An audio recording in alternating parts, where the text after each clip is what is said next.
বুঝাইতে চাইলাম আমি, এরকম কোনো কথা শুনি নাই।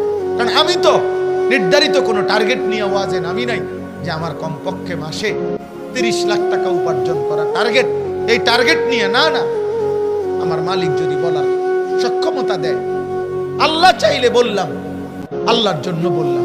এখানে সুর কি আর টান কি, এখানে হুঙ্কার কি আর জঙ্কার কি, কোনটাই মূল মাকসাদ না।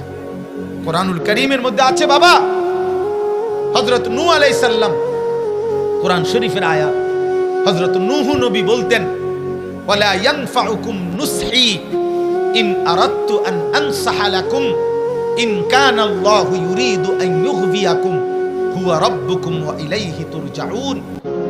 হযরত নূহ আলাইহিস সালাম বললেন, হে আমার জাতি, আমি যদি 950 বছর না 9.5 লক্ষ বছরও তোমাদেরকে নসিহত করি, ডাকি, আমার ডাক, আমার নসিহত, আমার দাওয়াত তোমাদের কোনো উপকারে আসবে না যদি আল্লাহ তোমাদের ব্যাপারে সিদ্ধান্ত নেয় আইয়ুগবিয়াকুম, তোমাদেরকে পথভ্রষ্ট করবে, জাহান্নামের পথেই রাখবে, তো 950 বছর ডেকেও আমার বলার দ্বারা কোনো ফায়দা হবে না, কারণ ফয়সালা আসমানে।